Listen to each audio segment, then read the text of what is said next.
Essa manhã? Amém. Amém. Glória a Deus. Vamos ficar de pé, vamos orar a esse Deus maravilhoso. Vamos fazer um exercício também, né?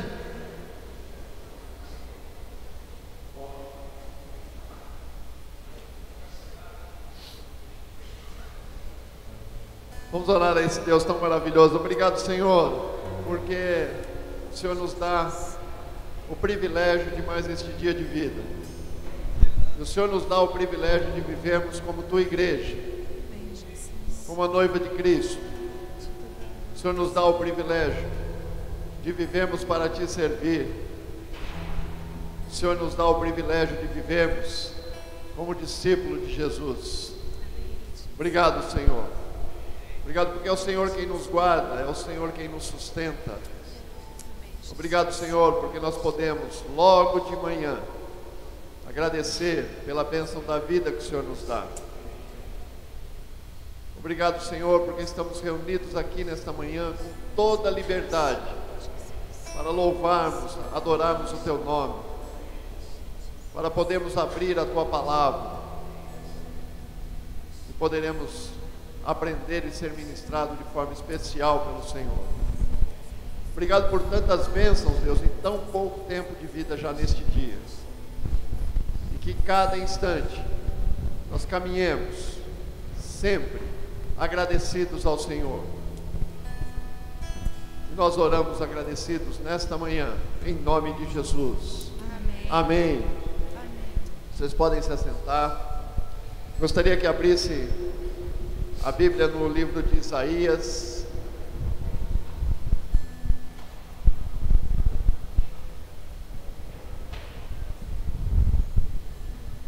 Nós estamos iniciando o nosso segundo dia de conferência missionária. Estamos recebendo aqui o pastor Rafael Blue. Já já ele vai estar aqui na frente. Tá bom, meu irmão?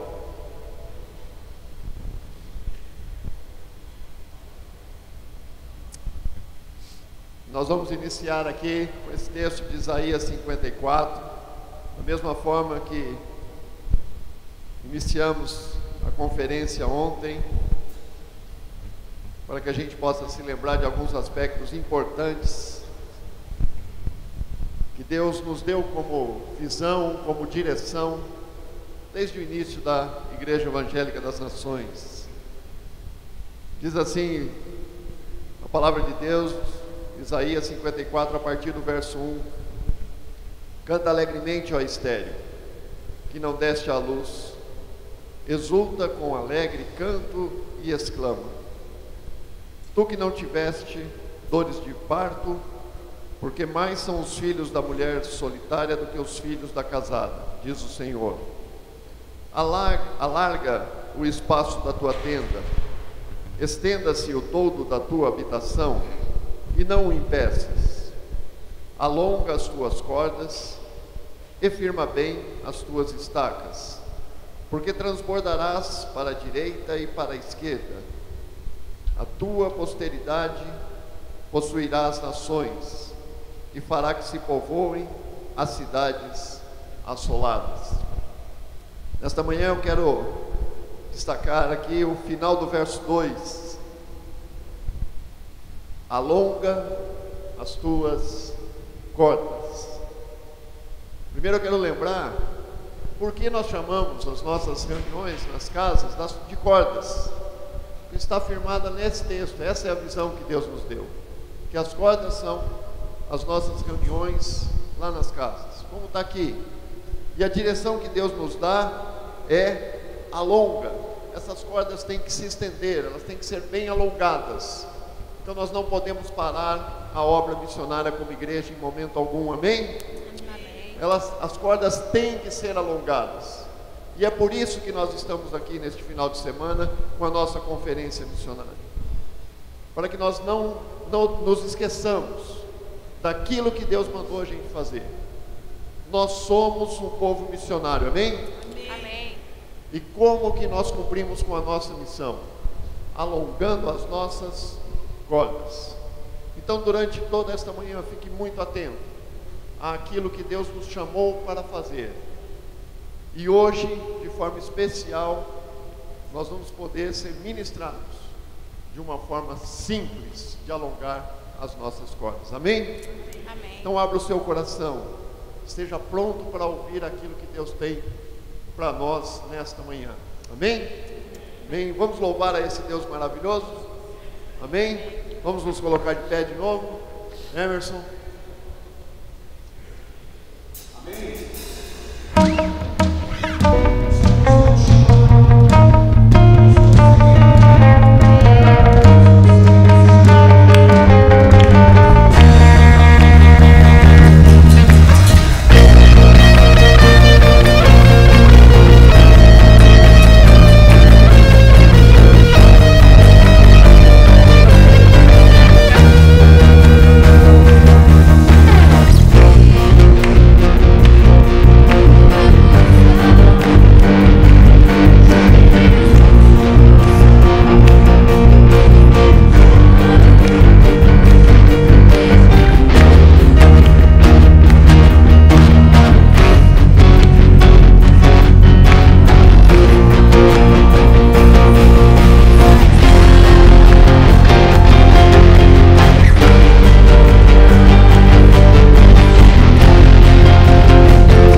vou crescer, ninguém vai me deter. Meu alvo é Cristo, meu alvo é Cristo. Vou avançar, eu crescer, ninguém vai me deter.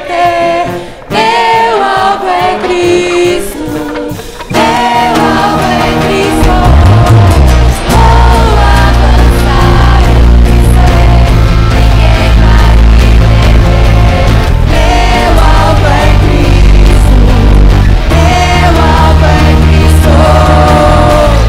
Vou avançar, eu crescer, ninguém vai me deter. Meu alvo é Cristo, meu alvo é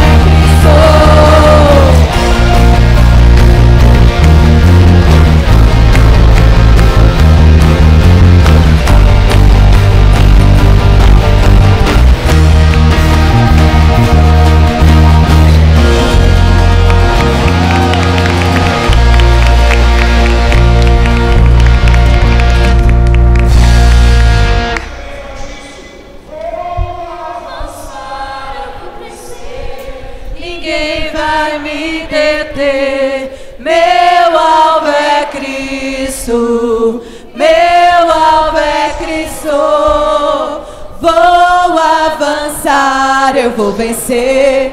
Ninguém vai me deter. Meu alvo é Cristo. Meu alvo é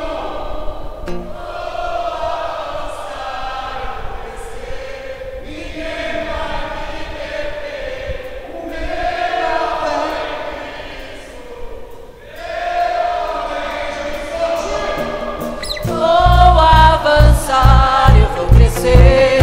Ninguém vai me deter. Meu alvo é Cristo. Meu alvo é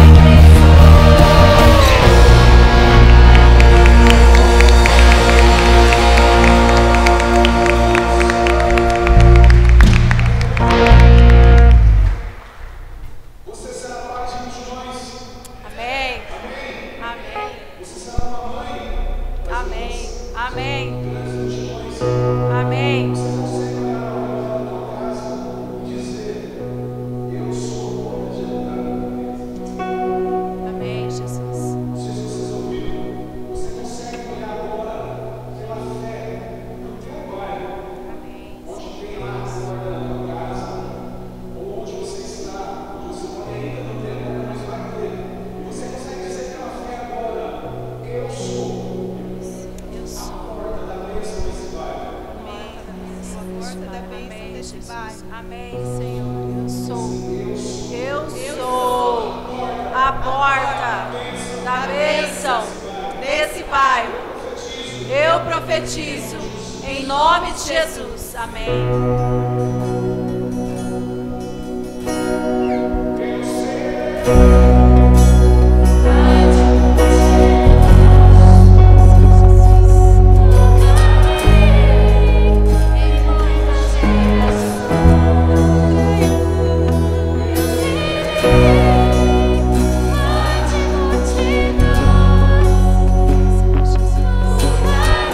Em muitas gerações.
serei pai de multidões, tocarei em muitas gerações.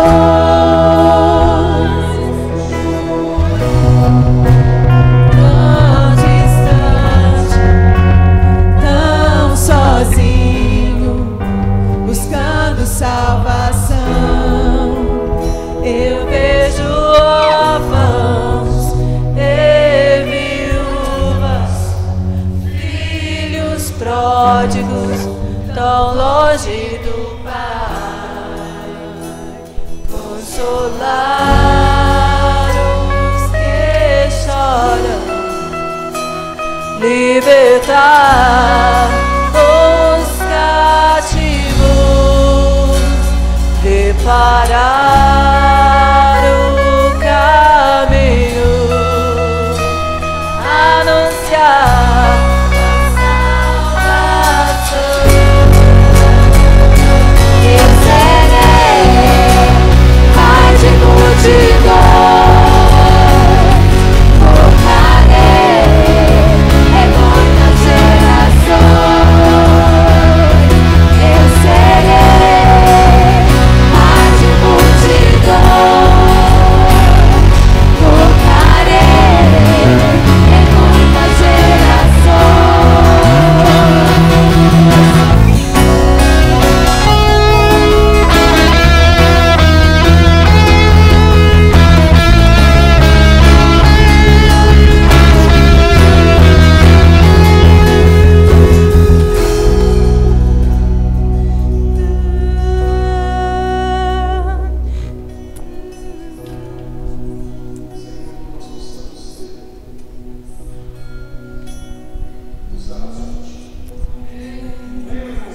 Amém.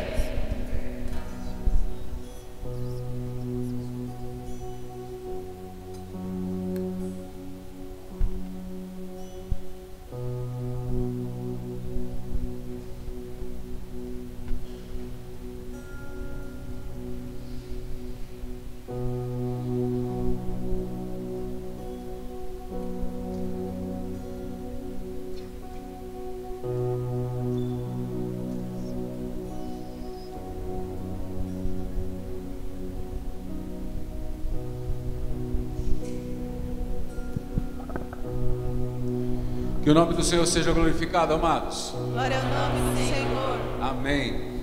Podem sentar no instante.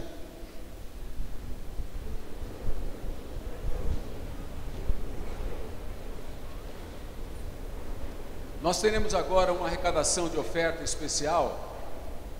E você recebeu aí um envelope, você recebeu um informativo do Comim e um envelope.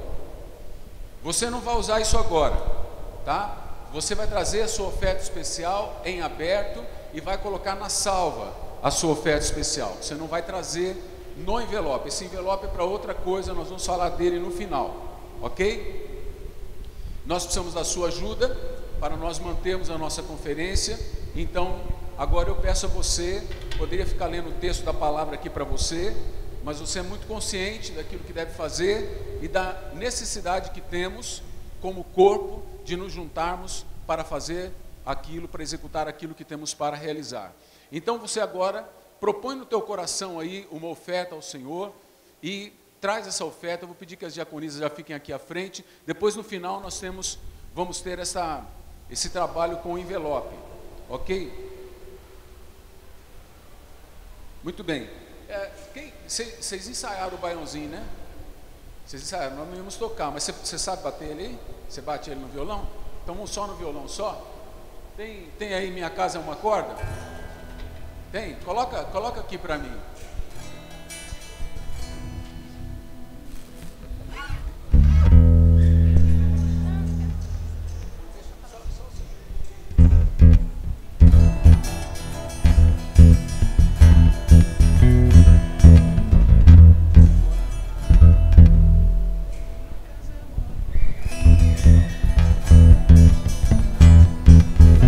Tá lá. Isso aqui não está funcionando.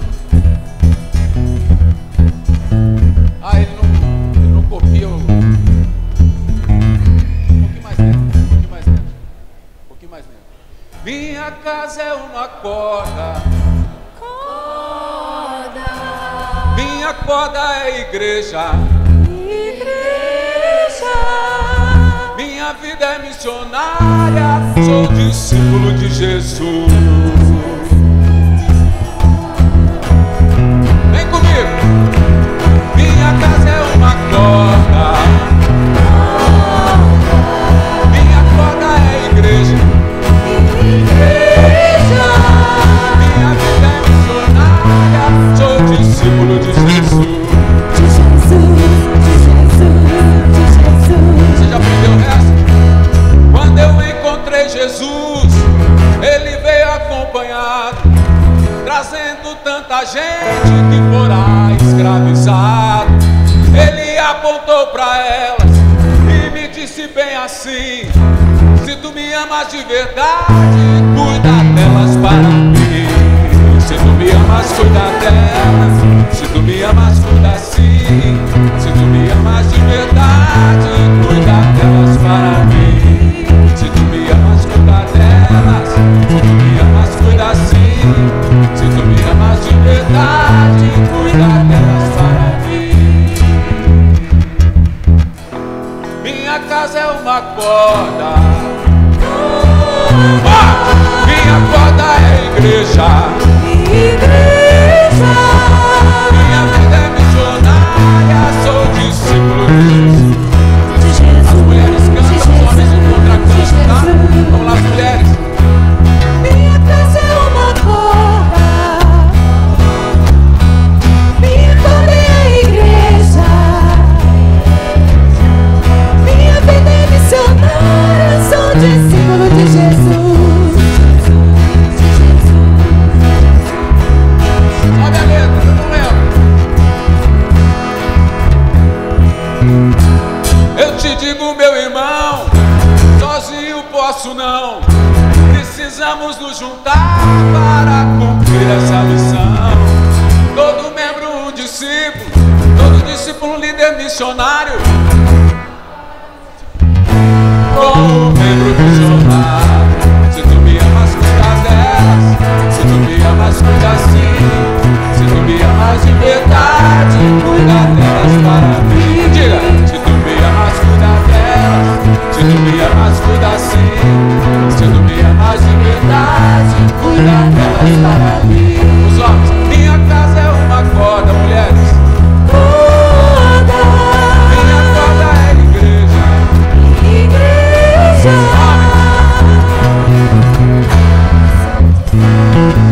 Tem homem aqui não? Homem, minha... Para. Ó, quando é homem, entendeu? É macho, tô falando de macho. Macho não canta com mulher. Quando falar mulher, macho não canta. Amém? As mulheres já estão dando conta de nós aí sozinhas. Vamos lá, amarada. Minha casa é uma corda. Parou. Irmã, vocês viram que um pouquinho de orientação eles vão em frente, tá vendo? Então você sempre lembra disso. Quando a coisa não estiver pegando, você dá uma orientaçãozinha, eles vão em frente. Vamos lá, de novo. Minha casa é uma... Olha lá, tá vendo? Corda. Vamos lá, machaiada. Pode. Minha vida é missionária, sou discípulo de Jesus. Toda casa, minha casa é uma corda. Minha corda é a igreja. Minha vida é missionária, sou discípulo de Jesus. Para esse negócio aqui. Ô, irmão, vocês não trouxeram uma oferta. O senhor não falou para trazer. O senhor começou a cantar e esqueceu de falar para trazer. Vocês não trouxeram uma oferta, tudo vazio isso aqui. Eu não quero ver crente nenhum sentado. Amém? Ó, não tem uma oferta aqui, ó. Vem, ofertinha, vem. Chama a oferta aí, irmão. Vamos ficar em pé, amado. Quando eu encontrei Jesus para trazer oferta, Ele veio acompanhado, trazendo tanta gente que fora escravizar. Ele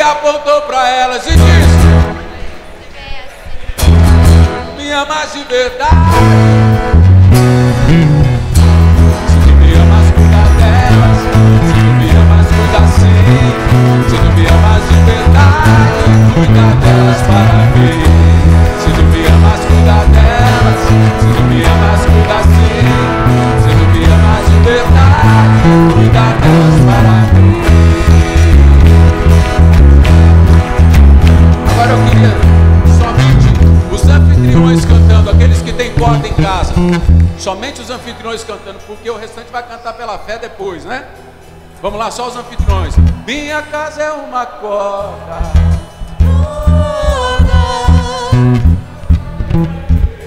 igreja.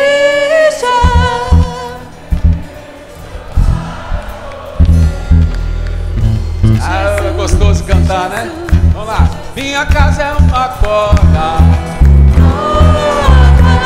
minha corda é igreja,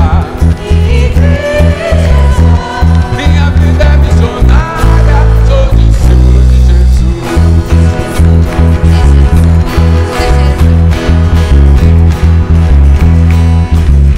Sobe a letra. Recebi Jesus. Acertou, irmão, sobe a letra, isso. Eu te digo, fala pro teu irmão, vamos lá. Eu te digo, meu irmão, sozinho posso não. Precisamos nos juntar para cumprir essa missão. Todo membro um discípulo, todo discípulo líder missionário. E a corda multiplica com o mundo missionário. Se tu me amas, cuida delas. Se tu me amas, cuida sim. Se tu me amas de verdade, cuida delas para mim. Se tu me amas, cuida delas. Se tu me amas, cuida sim. Se tu me amas de verdade, cuida delas para mim.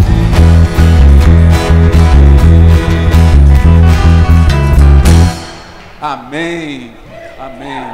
Senhor, nós queremos consagrar essas ofertas ao Senhor e pedir que o Senhor esteja motivando o nosso coração, para nós não termos só a alegria de cantar minha casa é uma corda, minha corda é a igreja, minha vida é missionária, eu sou discípulo de Jesus, mas para sermos isso de verdade. Amém. Para que essas ofertas sejam a tradução de compromisso com o Senhor. Amém. E que não seja o Senhor a compra de uma posição no meio do teu corpo, mas a alegria de estar participando desse corpo de forma interativa, de forma participativa, ativa mesmo, Senhor.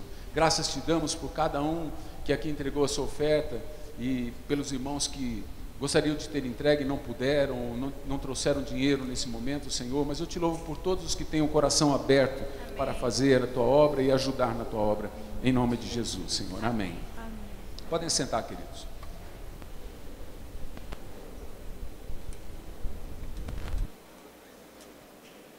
As crianças vão para a estação criança. Os teen também vão descer? Não, né? As crianças vão para a estação criança. Crianças de 2 anos para cima, tá? De 2 para baixo, 2 anos para baixo fica aqui. 3 anos para cima até... De 2 a 10, né?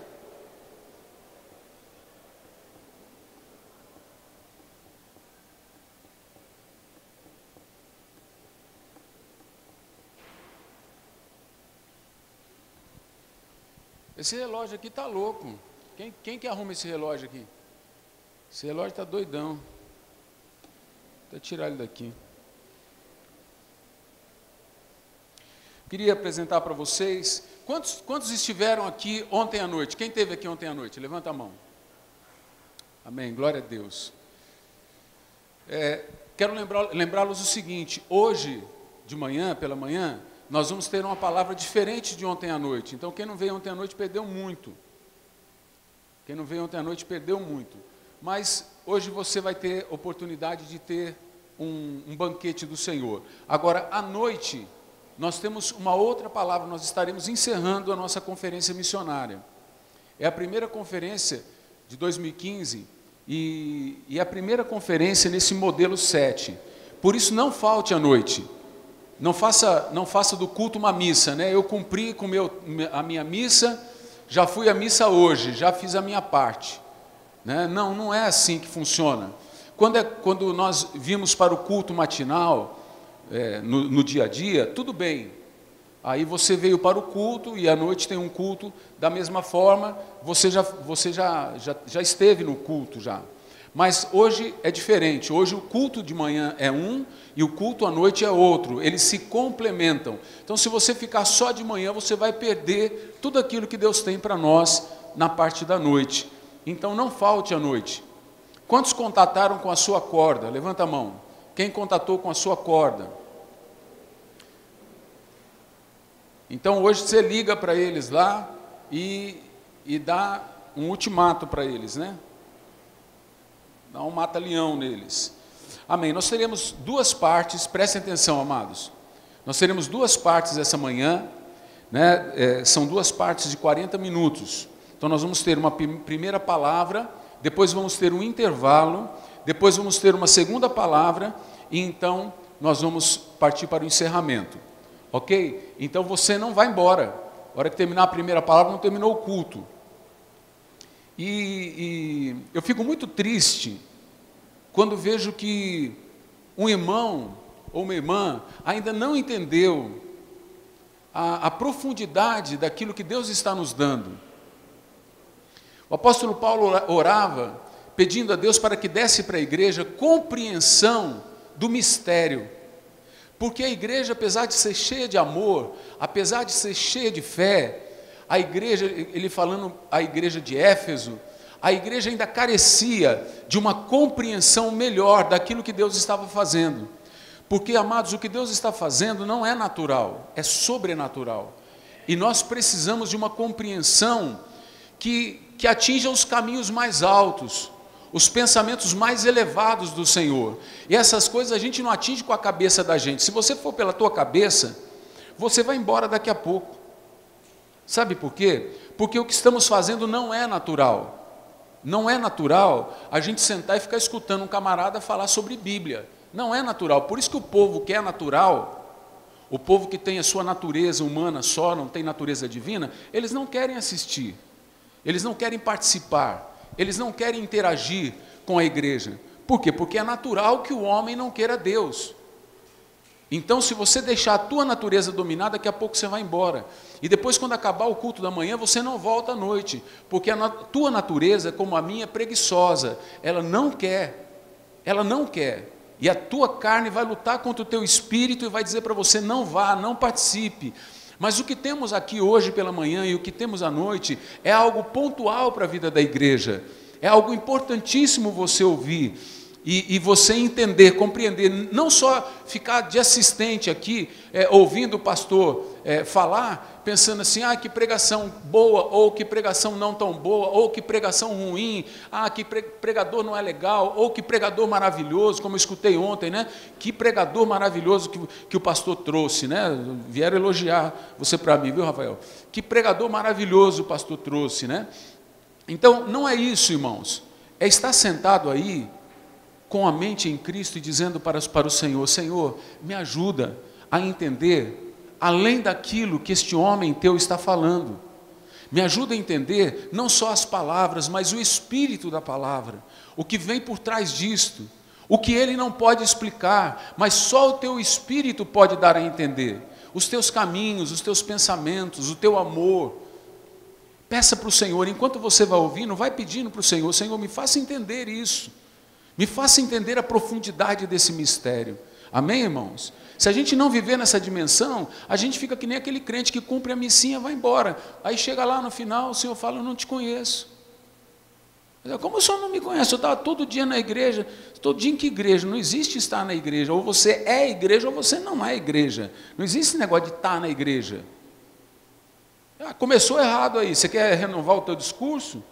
Aí você vai falar, não, Senhor, tá bom, já era, né? Agora já era. Tobogã, andar de baixo, né? Pastor Rafael, por favor. Vamos nos firmar, né? Vamos nos juntar para cumprir essa missão. Essa é uma palavra só? Tá. Então nós não vamos ter um intervalo, nós vamos ter uma palavra só, tá? De 2 horas.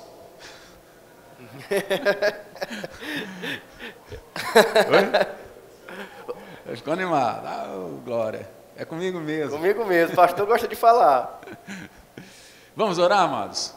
Dá para você ficar em pé mais um momento?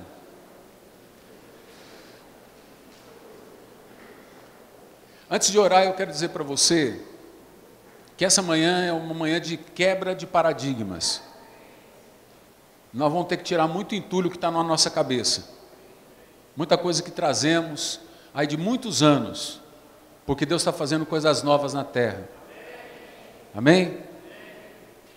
Senhor, queremos pedir que o Senhor nos dê um coração aberto, uma mente, Senhor, voltada para o Senhor, controlada pelo Teu Espírito, para que possamos estar na dimensão do Senhor, estar nessa dimensão espiritual onde o Senhor fala e o nosso espírito capta aquilo que o Senhor está falando, compreende e abriga aquilo que o Senhor está falando.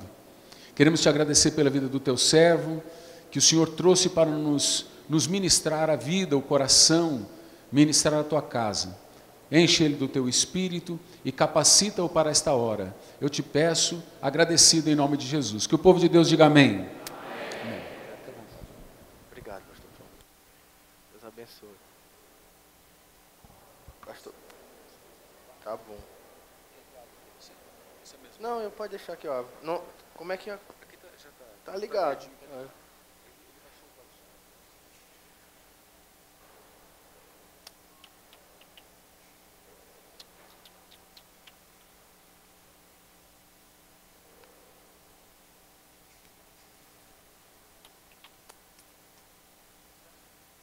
Tá ligado, não tá?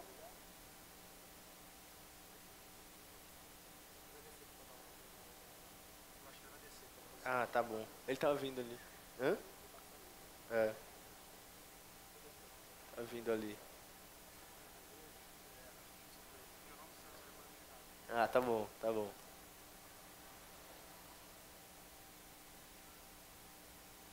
É, tá ligado. Tá.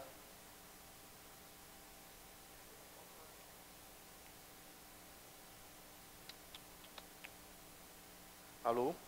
Oi? Ué, tá bom.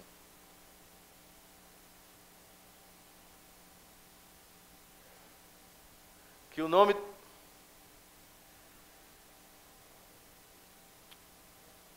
Oi? Alô?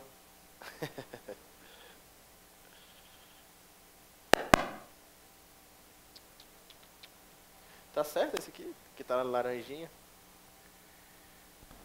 Ah, agora tá. Que o nome do Senhor seja glorificado. Glória a Deus, irmãos. Que bom estarmos juntos aqui. Uma igreja tão vibrante. Confesso aos irmãos que toda vez que eu vou compartilhar, seja numa mesa com os pastores, ou ontem à noite aqui compartilhando a palavra de Deus,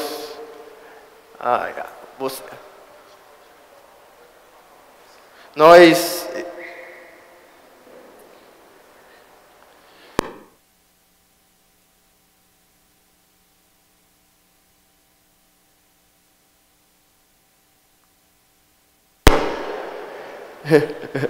é uma graça muito preciosa entre os irmãos. Depois eu te pego, viu? Há uma graça muito preciosa entre os irmãos, há uma unção poderosa de Deus. E eu fico me sentindo muito privilegiado mesmo de estar aqui esses dias. Tenho sido muito abençoado pela comunhão com os pastores e com a igreja. Estou aqui me sentindo debaixo de uma graça especial de Deus, que Ele me concedeu de estar entre os irmãos. E nessa manhã eu quero compartilhar sobre igreja, um movimento multiplicador. Quero compartilhar sobre como podemos fazer da igreja um projeto de multiplicação para alcançar a cidade e alcançar até os confins da terra. Amém, irmãos? E o primeiro princípio que eu gostaria de pensar que você é que a igreja, ou estacas em cordas, ou a visão 7, ou falando da perspectiva da minha realidade, como nós chamamos lá, a igreja em células, nós precisamos continuar avançando.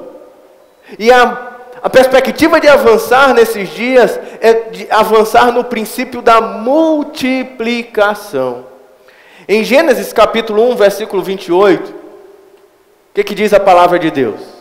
É um princípio da criação que diz assim: então Deus os abençoou e lhes disse: frutificai-vos, multiplicai-vos e enchei a terra.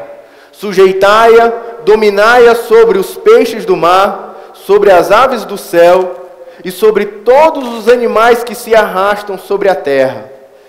Quando Deus cria o homem, Ele cria o homem, diz o texto, a sua imagem e semelhança, para que Deus tivesse alguém que fosse a semelhança do Criador e que pudesse ter com Ele relação de intimidade, que fosse a família de Deus. E aí Ele estabelece na terra, Ele estabelece um tabernáculo, Ele estabelece o templo de Deus, Ele estabelece a casa de Deus, e Ele chama de Éden, e naquela casa de Deus, Ele estabelece o reino de Deus na terra, e coloca lá o homem, e Ele cria o homem à sua imagem e semelhança, com essa intenção, com esse desejo, de vir e tabernacular, e ter intimidade, ter relação com o homem. Mas quando Ele estabelece o primeiro homem, Adão e Eva, Ele abençoa, Ele dá uma missão, Ele dá um propósito, e diz sobre eles: frutificai e multiplicai-vos, enchei a terra. O propósito de Deus é que a imagem de Deus se multiplicasse sobre a terra, que a imagem do Senhor, que filhos e filhas do Senhor se multiplicassem sobre a terra, para que Deus tivesse intimidade e relacionamento com essa grande família de Deus, na casa de Deus, no Éden. Deus queria e começa a construir uma família para si, e por isso a bênção, a autorização, a direção de Deus para o homem foi: multiplicai-vos. Então nós, como igrejas em cordas, ou como estacas em cordas, nós entendemos que essa era a perspectiva. Deus nos chamou para multiplicar. Deus chamou cada um com uma grande missão, dizendo: ide por todo o mundo e fazei discípulos. Vão e multipliquem filhos de Deus. Multipliquem aqueles que são a imagem e semelhança de Cristo. Vão e multipliquem salvos, aqueles que vão ter a sua vida e a sua relação restaurada de intimidade com Deus. Vão ter de novo acesso à presença de Deus na pessoa do nosso Senhor Jesus Cristo. Vão e façam discípulos. Fomos chamados para multiplicar, cada um de nós. E como igreja, então, entendemos que Deus nos colocou no seu corpo, experimentando essa vida de igreja através das cordas, onde somos de fato ali família de Deus, irmãos juntos, pais e filhos espirituais, experimentando essa bênção da união de uns com os outros como igreja, e dessa união triunfante e maravilhosa com o Senhor, como a família, como o povo de Deus. E nessa obra de multiplicação, entendemos que Deus nos chamou para multiplicar a igreja, que Deus nos chamou para multiplicar as cordas. Então a igreja, não só em São Luís, em São Paulo, mas a gente está vendo esse movimento crescer no mundo todo. A igreja começou a multiplicar cordas, e como tem chamado grupos pequenos, outros têm chamado de células, por toda parte, experimentando essa vida de família de Deus. E essa família de Deus, ela vai se multiplicando, mas há um tempo agora que precisamos avançar. Nós multiplicamos discípulos, nós multiplicamos cordas, e agora estamos no tempo de multiplicar estacas sobre toda a terra. É tempo de avançar. E eu quero te convidar para uma reflexão. Quando o Senhor abençoou em Gênesis a multiplicação, e abençoou em Mateus também a multiplicação, em Mateus capítulo 28, texto bem conhecido nosso, no verso 19, ele diz: portanto, ide e fazei discípulos de todas as nações, batizando em nome do Pai, do Filho e do Espírito Santo, ele dá uma ordem que por muitas vezes nós paramos no processo. Quando ele diz, ide e fazei discípulos de todas as nações, nós já começamos a ensinar e viver e dizer que cada irmão foi enviado. Quem foram os enviados? Será se os enviados foram somente os pastores?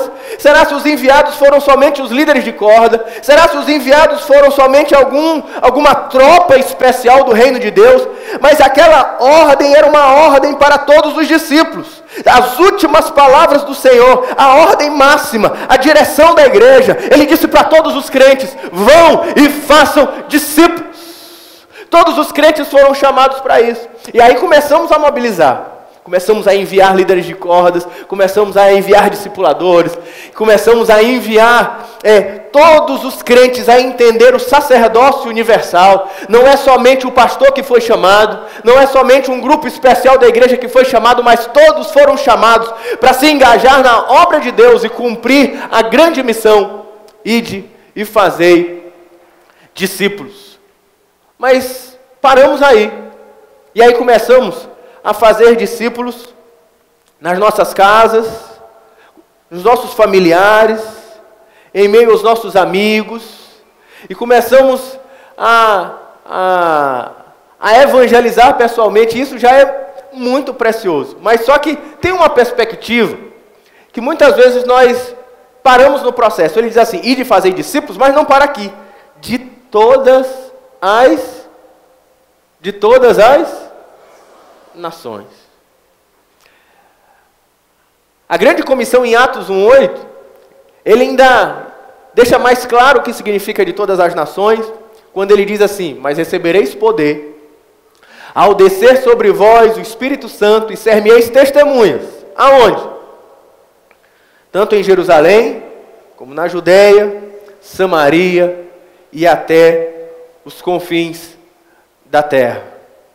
É evidente na grande comissão a formação de comunidades de discípulos em regiões e locais diferentes. Se você pega tanto Mateus como se você pegar Atos, você vai olhar ele mandando você fazer discípulos, mas não somente fazer discípulos na sua região, na sua família, em meio à sua comunidade, mas ele lhe manda fazer discípulos em diferentes regiões. Ele fala aqui em Jerusalém, na sua casa, na sua família, mas você também tem que fazer na Judeia, você tem também que ir para Samaria, você tem que ir até os confins da terra. O envio de todos os crentes foi um envio para fazer discípulos em diferentes regiões daquelas em que nós estamos. A expressão reino de Deus sobre a terra hoje está na igreja mundial. Deus nos mandou expandir o reino de Deus. Esse é o chamado. E como é que a gente expande o reino de Deus hoje na terra? Através da igreja mundial, da igreja universal. E qual é a concretização da igreja universal? Como é que eu me envolvo na igreja mundial, que não é a do Ed Macedo, nem a do Valdomiro, né? É a igreja de Deus em toda a terra, que nos faz ser, apesar de eu em São Luís e vocês aqui em Marília, uma só igreja, somos membros dessa igreja mundial, dessa igreja universal do Senhor. E como é que eu tenho acesso? Como é que eu me envolvo com a igreja mundial, com o reino de Deus na terra? Através de uma igreja local. Não há como eu me envolver com o reino de Deus sem me envolver com uma igreja local. O apóstolo Paulo, ele expandiu igrejas locais, ele plantou igrejas locais, porque expandir o reino de Deus na terra é, na prática, expandir a igreja local. Assim, nós percebemos que o centro apostólico no livro de Atos, do capítulo 1 ao versículo 9, ele acontece em Jerusalém. Mas do capítulo 9 em diante, o centro apostólico de Jerusalém, ele sai o centro apostólico da igreja, ela sai de Jerusalém e ela passa para Antioquia. Por que ela passa para Antioquia? Por que ela precisa deixar de ter a sua liderança em Jerusalém para ter sua liderança em uma outra cidade, com Barnabé e Paulo em Antioquia? Porque em Jerusalém a igreja tinha problemas e uma certa confusão ainda em entender que a obra de Jesus cumpria uma bênção que foi dada para Abraão. Qual foi a bênção que foi dada para Abraão? Ele diz: em ti serão abençoadas todas as famílias da terra. Jesus veio cumprir esse propósito. Jesus veio cumprir essa promessa de abençoar todas as famílias da terra. Porém, em Jerusalém, muitos ainda achavam que o Messias tinha vindo para os judeus.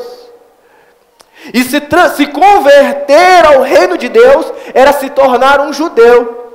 E assim, a igreja de Jerusalém cresceu enormemente. Falam alguns historiadores que ela chega a ter 120 mil cristãos. Imagina uma igreja desse tamanho, 120 mil pessoas numa cidade enorme. Só que eles não saíram para abençoar as famílias da terra, porque eles achavam que a salvação era exclusiva dos judeus. Então, Barnabé e Paulo, que tem uma perspectiva vinda de Deus diferente, eles saem para plantar a primeira igreja fora de Jerusalém, em Antioquia.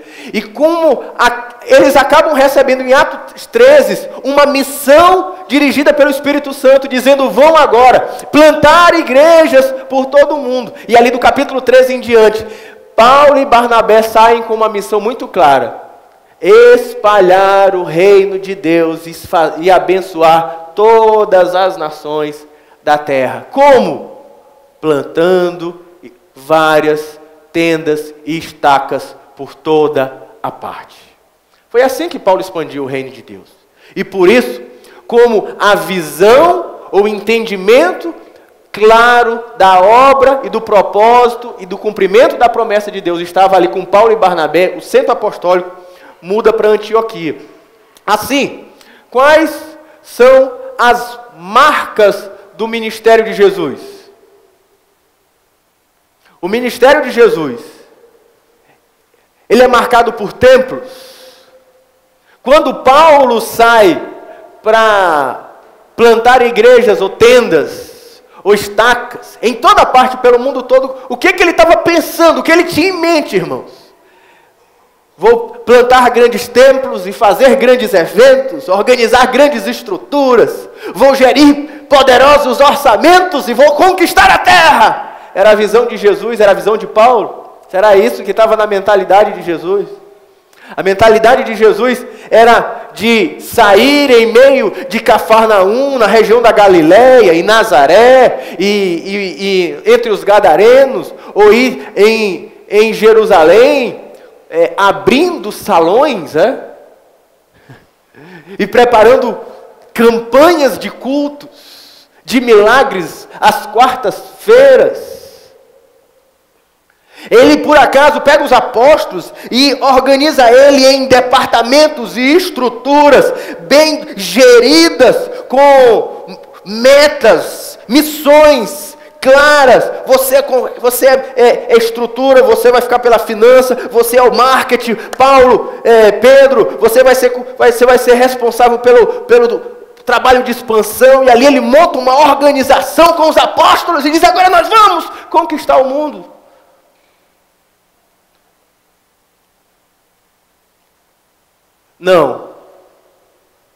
Não era essa a marca do ministério de Jesus. A marca do ministério de Jesus era simples e relacional. Com aquilo que nós vimos ontem à noite. Quando olhamos para o ministério de Jesus, ele não estava pensando em orçamento, em prédio, em salão. Ele estava pensando em gente. Ele estava pensando em pessoas. Ele estava pensando em relacionamentos. Em pais gerando filhos espirituais. Em crentes maduros gerando discípulos. Em relacionamentos profundos de amor. De quem entende que o grande mandamento é amar. Que a nossa verdadeira religião é amar a Deus acima de todas as coisas e amar o próximo como Cristo nos amou. E amar não é da aula. Ainda que a aula é importante. Amar é mais do que preparar um evento e uma boa música para você. Ainda que eu também gosto de uma boa música e de cantar junto com os irmãos. Amar não é cuidar para que a gente tenha um prédio bem bonito, com ar-condicionado, para que a gente esteja aqui nesses dias quentes de Marília, em meio a esse frio inverno, né? Para que você esteja aqui confortavelmente ouvindo um rapaz de São Luís do Maranhão.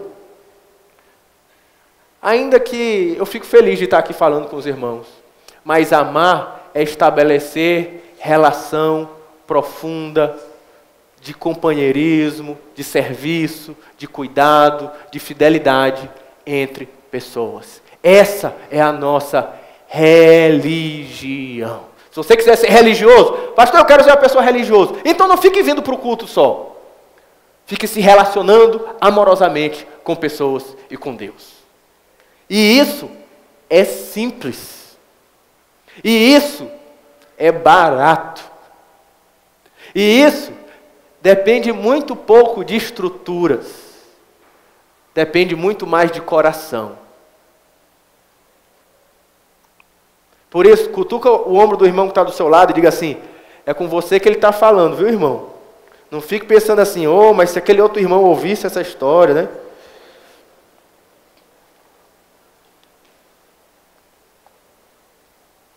Opa.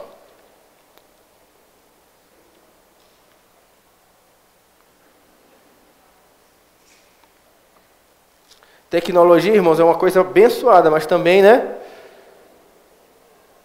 Não está carregando não aqui. Botei na tomada, cadê os meus irmãos que vão me socorrer? Vai desligar.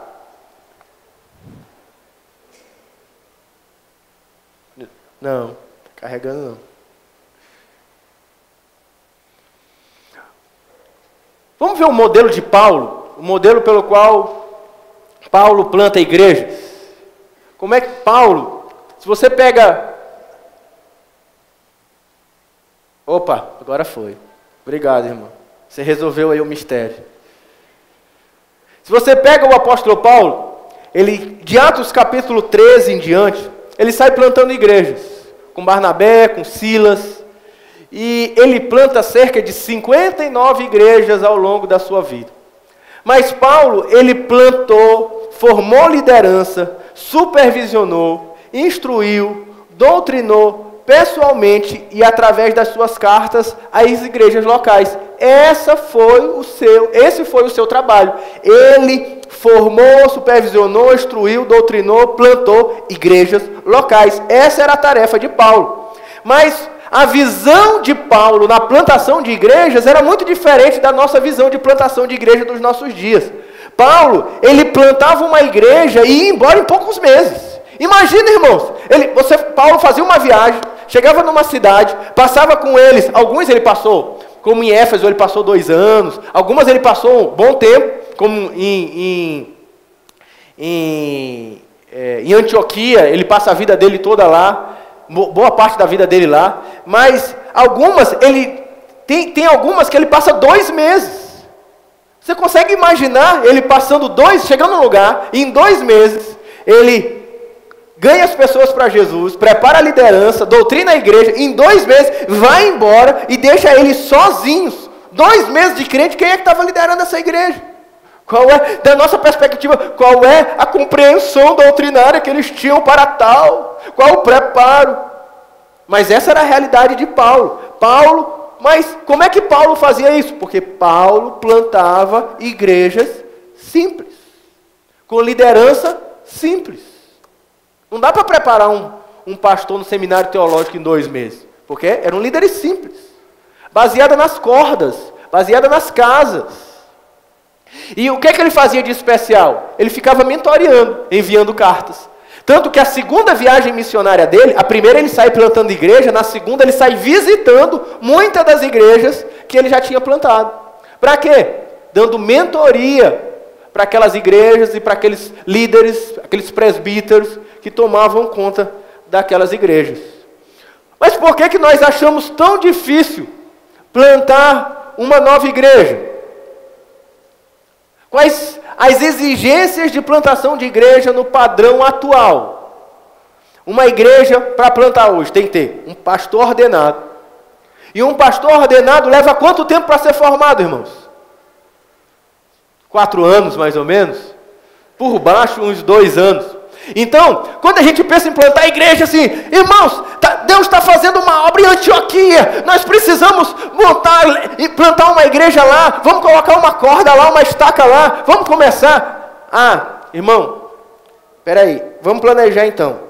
Nós estamos em 2015, então a gente tem 2016, 2017, 2018, 2019 a gente começa. Mas por quê? Porque agora vamos pegar um irmão e mandar para o seminário, né? Aí daqui a 4 anos a gente pode começar uma igreja lá. Então é uma exigência que faz a plantação de igreja ser algo difícil.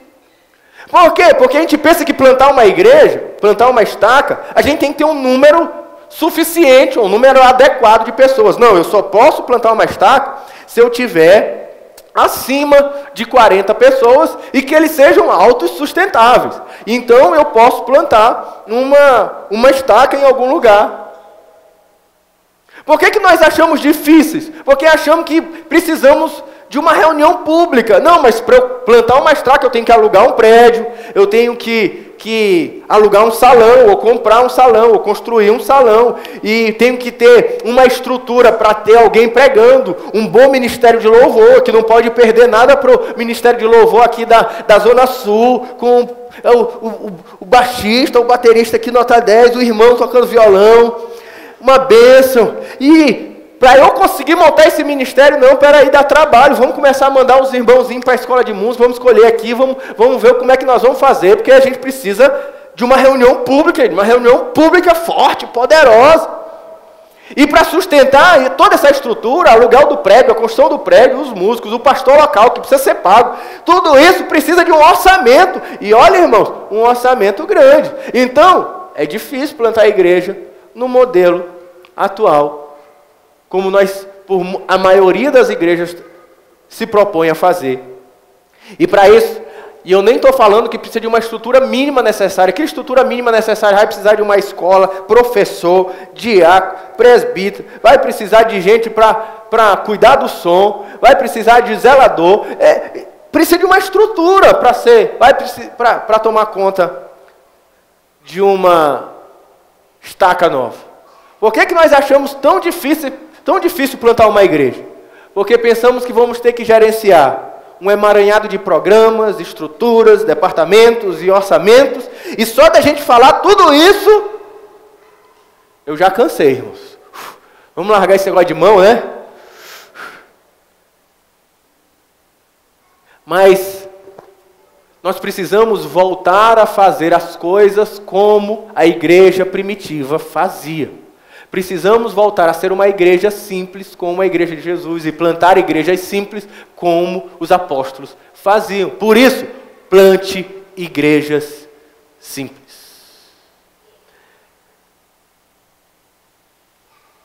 Tem algumas frases que eu gosto, e essa primeira é de um filósofo, pensador, teólogo, muito famoso, de São Luís do Maranhão, né? Diz assim, é mais fácil, está lá no livro, Igreja, Ministério de Multiplicação. É um livro muito bom, eu recomendo, viu, irmãos? Tocou muito meu coração quando eu li ele. É mais fácil, ninguém ri das minhas piadas, não vou mais contar também, viu? É mais fácil ser complicado do que simples. Mas é na simplicidade que está a genialidade. Vamos olhar essa verdade? Albert Einstein.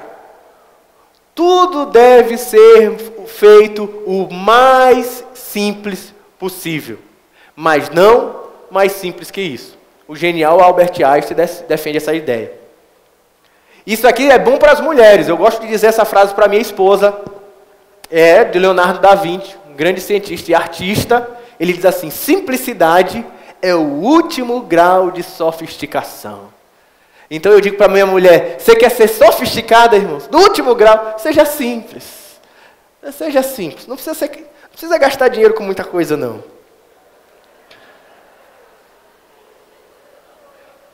Não são palavras minhas, é de Leonardo da Vinci, viu? Mas a perfeição, ela só consegue quando conseguimos retirar todos os excessos desnecessários. E por muitas vezes, eu mesmo, em busca de encontrar uma perfeição, eu fazia era acrescentar mais e mais e mais estruturas. Até que um dia nós entendemos, aprendemos que a perfeição acontece não é quando eu boto mais, é quando eu tiro os excessos. E a minha citação predileta está no meu livro predileto, desde a minha adolescência, que é O Pequeno Príncipe. Eu já inclusive eu já li 3 vezes e fui assistir o filme. E fui assistir o filme com meus filhos já, de tanto que eu gosto do livro. E lá ele diz assim, o Saint-Exupéry, né? Não sei falar francês, mas a perfeição é alcançada não quando não há mais nada a adicionar, mas quando não há mais nada que se retirar. Por isso, a maneira mais perfeita que nós podemos ser para viver igreja é sermos igrejas simples. E o que é uma igreja simples? Tem um livro chamado Plantando Igrejas que se Multiplicam, do Joel Comiskey. Ele diz assim, na página 50 do livro, eu também recomendo a leitura desse livro para tratar sobre a ideia de plantação missionária de igrejas simples. Ele diz assim, quando um plantador de igreja reúne a sua célula ou sua corda inicial, ela é totalmente igreja. Como nós cantamos no forrozinho tão gostoso com o pastor Paulo, a nossa corda é igreja. E quando nós enviamos uma corda para plantar uma estaca, na primeira reunião, tudo que se tem é uma corda que se reúne na casa de um irmão, em uma comunidade qualquer, lá se plantou uma nova estaca. Simples assim.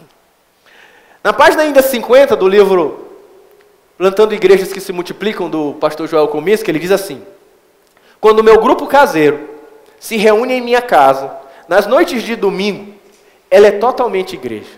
Temos uma liderança designada por Deus, nos reunimos regularmente, lemos a palavra de Deus, participamos dos sacramentos, às vezes no próprio grupo, em outras vezes quando todos os grupos se reúnem para uma celebração em comum. Estamos debaixo do senhorio de Cristo, prestamos contas uns aos outros. É uma reunião muito simples, simples e reprodutível. O nosso objetivo é reproduzir nossa igreja simples para o mundo ao redor, exatamente como a igreja primitiva. Irmãos, e há uma realidade, há uma bênção em plantar igrejas simples, igrejas até menores, que começam sendo plantadas através de uma corda, de uma reunião caseira, que ela é poderosa. Irmãos, na nossa história acontece assim, vou fazer uma pausa, pode mudar? Vou fazer uma pausa para relembrar a história que eu contei ontem. A nossa igreja, ela cresce com as cordas e chega um momento que a gente chega nos 800 membros, a gente começa a não crescer mais. A gente tem dificuldade de administrar e a gente começa a encher de estrutura para tentar organizar o que era para ser simples. E tudo começa a ficar mais complexo. E a gente volta de uma palestra do Joel Comiskey, aqui em São Paulo, em Águas de Lindóia, e com a visão e com o desejo de plantar igrejas simples, de multiplicar igrejas simples, estacas simples, em toda a cidade de São Luís. A gente, em 2 anos, planta 16 igrejas. No primeiro ano, no próprio ano que a gente volta do congresso, a gente planta 3 novas estacas. Como é que a gente faz isso? Contei essa história ontem, pega uma corda, a da irmã Miriam, dona de casa, uma senhora simples, sem formação superior, e gastou a vida dela toda para cuidar do marido dos meninos, mas era uma senhora muito dedicada na igreja. A corda, o grupo dela pequeno cresceu, multiplicou, ela já era supervisora na igreja sede, e tinha um grupo pequeno, uma corda, que se reunia no bairro do Parque Vitória, e a gente desafiou ela a começar uma tenda lá, uma estaca lá, uma igreja lá, e aquela irmã, depois de um ano, já congregava lá cerca de 70, 80 pessoas, em 6 cordas, vindas da multiplicação de uma corda, quando aquela igreja foi enviada.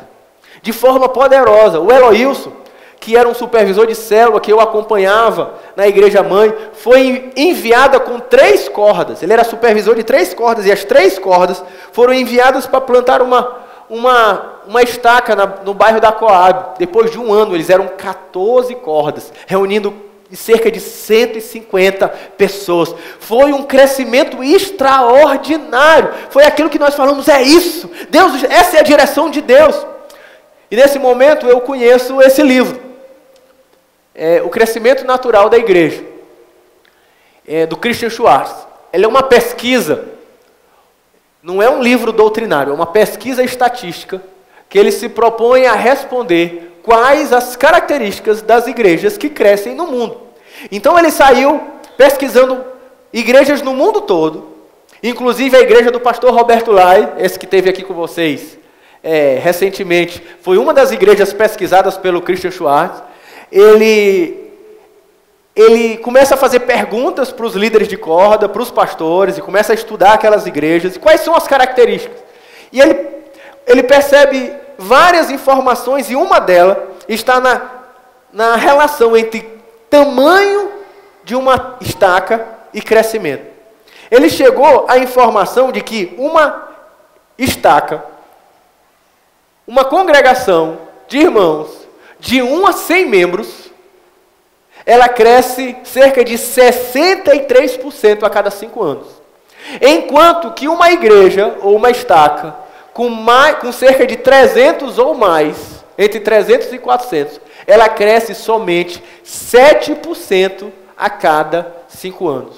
Isso não é doutrina, isso é estatística. Na estatística mostrou que as igrejas menores, ou as igrejas pequenas, elas crescem proporcionalmente muito mais do que as grandes ou mega igrejas. Se a gente fizer uma continha rápida, e quem fez essa conta foi inclusive o pastor Joel Comiskey, a gente olha no próximo slide, ele fez essa conta e diz assim: se em vez de uma igreja de 2.856 participantes no culto, tivéssemos 56 igrejas de 51 pessoas, então essas igrejas, segundo dados estatísticos, iriam alcançar 1.792 novas pessoas em cada 5 anos. Portanto, 16 vezes mais do que uma mega igreja. A eficácia evangelística das igrejas anãs, como ele chama, é, portanto, 1.600% maior do que a de mega igreja. Conclusão, irmãos: as pequenas igrejas têm muito maior poder evangelístico do que as grandes igrejas. Se nós quisermos termos mais eficácia, se nós quisermos avançar mais poderosamente na plantação de igreja por toda parte, nós precisamos multiplicar igrejas simples. Amém, irmãos? Esse dado é um dado tão interessante que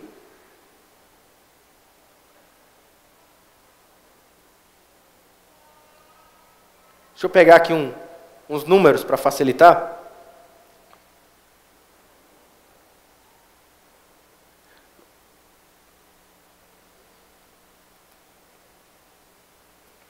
A nossa igreja, para você ter ideia, a gente cresceu.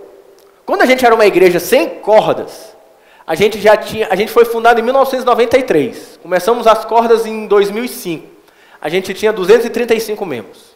Com as cordas, nós saímos de 235 membros e fomos para 800 membros até 2008. Tivemos um crescimento muito precioso. Em 2009, nós começamos a multiplicar a igreja. E começamos a ter essa experiência com o envio da Miriam, com o envio do Eloilson e com o envio de uma outra congregação que eu não estou conseguindo me lembrar qual era. Mas essas duas tiveram impacto nas nossas decisões. Em 2010, nós tínhamos cerca de 1.000 membros e nós enviamos dos 1.000 membros, depois de ter esse entendimento, vindo das ideias do Joel, vindo da estatística do Christian Schwartz, vindo de uma perspectiva de estudo bíblico que a gente estava fazendo, do livro de Atos, naquele período, a gente resolve plantar igrejas e multiplicar a nossa igreja em várias igrejas estacas menores, mais simples, formadas talvez de uma corda, 2 cordas, 3 cordas, e assim, sabe o que a gente faz? Em um ano, a gente pega aqueles 1.000 membros, a gente envia 570 pessoas para fundar, no segundo ano, no ano de 2010, 13 novas estacas de uma só vez. Eles se espalham e a gente se espalha pela cidade toda. Fica na igreja sede, ficam 430 membros. Imagina, uma igreja que antes tinha 1.000, agora congrega 430, né? Foi um impacto na igreja, foi um impacto. Alguns irmãos falaram, vocês estão destruindo a igreja, vocês pastores são os irresponsáveis. E a gente multiplicou a igreja por toda parte. Mas qual foi a consequência disso, irmãos? Baseado nas estatísticas do Christian Schwartz, a gente colheu os mesmos resultados. Em 2010, a gente plantou e chegamos a ter 17 igrejas em 2010. Em 2014, até ano passado, que eu tenho os números, nós chegamos a cerca de 3.000 membros e 27 estacas em toda a cidade de São Luís, irmãos. Nós crescemos de 1.000 membros para 3.000 membros em 4 anos. Amém, irmãos? Por quê? Porque nós decidimos simplificar a igreja e plantar estacas simples. E elas se tornaram um poder de multiplicação na nossa cidade. E eu queria falar então, quando a gente pensa em si, mas quando está falando de igreja simples, ontem eu falei de uma característica bem teórica, convidando você para refletir sobre a vida de Jesus, convidando para você para refletir sobre a maneira que o apóstolo Paulo entendia a vida da igreja. Mas hoje, eu quero falar sobre prática. Quais são as características de uma igreja simples? Quando nós estamos falando de uma igreja simples, nós estamos nos referindo ao quê? Uma igreja em células pura, que tem forte ênfase nos relacionamentos, forte ênfase no discipulado, forte ênfase na vida pessoal com Deus, resiste à tentação do excesso de programas e estruturas. Ela é liderada por líderes comuns, tem forte ênfase comunitária e tem baixo custo de manutenção. Eu vou dar uma paradinha aqui e vou falar sobre, primeiro, as características relacionais. Então, ela tem uma estrutura em cordas e relacional. Assim, uma igreja simples, ou uma estaca simples, ela é puramente em cordas. Tudo o que acontece na vida da estaca acontece por meio das cordas.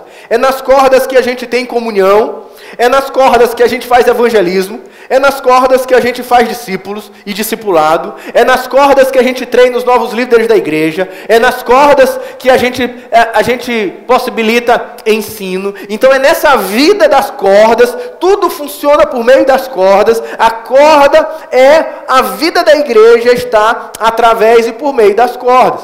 Então como é que funciona uma igreja ou uma estaca em cordas? Nós temos as duas asas. como vocês mesmos usam como expressão. Nós temos a asa da grande celebração e nós temos a asa do grupo pequeno.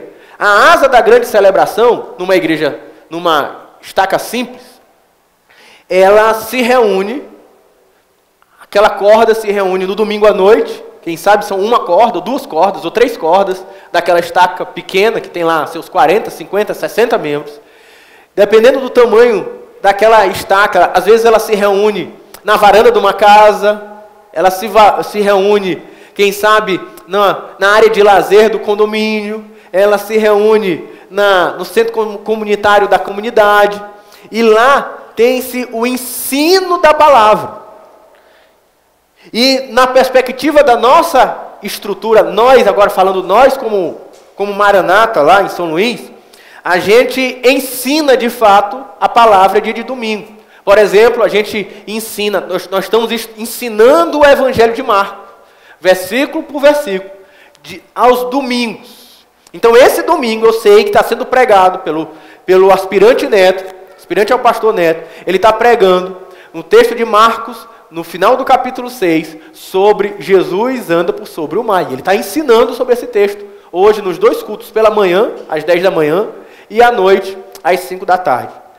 E é o nosso momento especial de ensino, vai acontecer na grande celebração, e é onde a gente reúne todas as cordas, para celebrar, para adorar o Senhor, para orar, para ter um tempo de celebração, de adoração, de comunhão corporativa e de ensino. Nos grupos pequenos, é onde a gente se reúne para ter comunhão, olho no olho, é onde eu sei da sua vida, você sabe da minha, é onde eu sei das suas vitórias, você sabe das minhas vitórias, é onde eu sei dos seus pecados e você sabe do meu, eu sei das tuas dores, você sabe das minhas, e a gente agora compartilha a vida. A sua dor é a minha dor, a sua alegria é a minha alegria, a sua vitória é a minha vitória, o seu sofrimento é o meu sofrimento, o seu motivo de oração é o meu motivo de oração, na sua dor eu vou na sua casa, na sua alegria eu estou com você. Nós somos uma comunidade de relacionamento de amor. E nela nós experimentamos as microcordas, o discipulado, onde em maneira mais íntima, que nós temos naquele grupo de 8, 10 pessoas, nós ainda temos de 1 a 1, ou em trios, nós nos reunimos, e ali podemos confessar pecados, ali nós podemos receber oração, receber um abraço, compartilhar momentos mais íntimos, dificuldades mais íntimas que estamos passando, recebemos conselho, orientação, ensino bíblico, exortação, é num lugar mais íntimo, onde eu posso entrar em áreas mais profundas do coração dos irmãos. Então, ela tem a forte ênfase no relacionamento, seja no ensino da palavra da grande celebração, seja no grupo pequeno, ou ainda mais íntimo na microcorda de discipulado, e tem forte ênfase de entender de que a verdadeira religiosidade é uma relação profunda com os irmãos e uma relação profunda com Deus. E para tudo isso, não exige muitas estruturas e prédios e baterias e guitarras e luz, iluminações e sons e preletores eloquentes e data shows e powerpoints. A gente não precisa de tanta coisa para amar a Deus e amar os irmãos. A gente precisa ter vontade de orar, de estar juntos em oração, de ter vida devocional, de sentar na sala um do outro e compartilhar a vida. A maioria dessas coisas é de graça. Não tem custo nenhum. É simples. Por isso a gente precisa resistir à tentação do excesso de programas e estruturas. Sabe por quê? A tentação? Porque está aqui, irmãos. Jesus é bom. Jesus é demais, é bom demais, né, irmãos?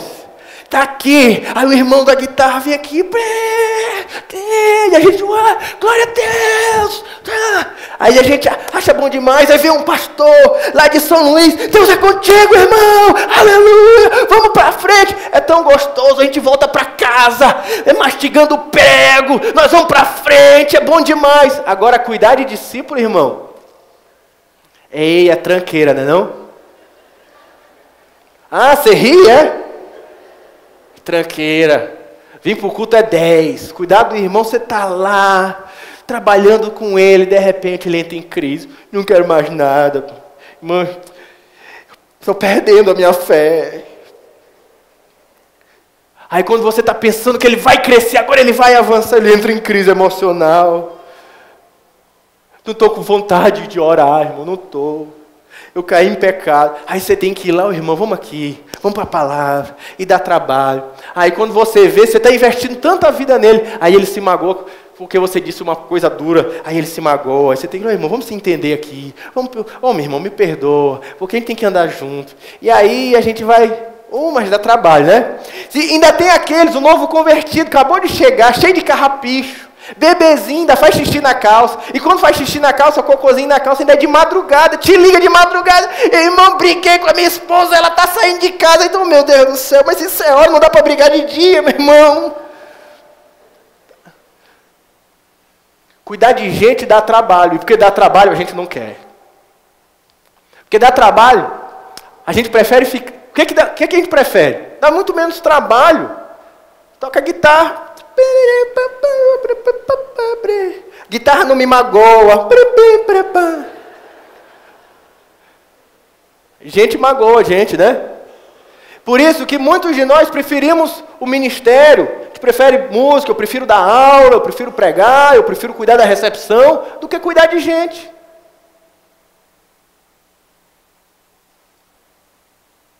Aí a gente prefere cair na tentação de se sentir bem, criando programas. Porque programa, você entra aqui, a gente se abraça, a gente se ri, diz... Como é que a gente diz? O Senhor é... Glória do Senhor, o Senhor seja glorificado, aí se abraça, se beija, amém. Glória a Deus, a gente se vê domingo que vem, e não me ligue até lá, por favor, né?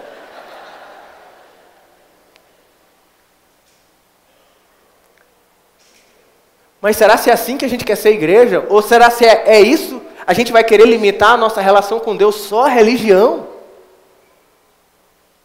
Como já disse o pastor Paulo nessa manhã.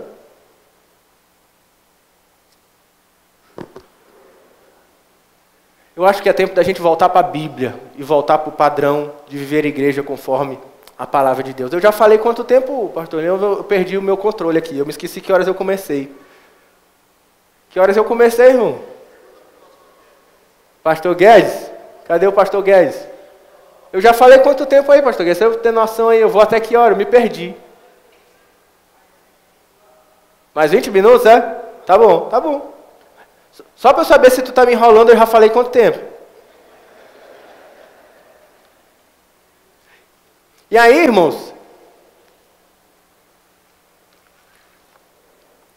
Quando nós plantamos essas igrejas simples, nós agora plantamos igrejas baseadas em líderes comuns.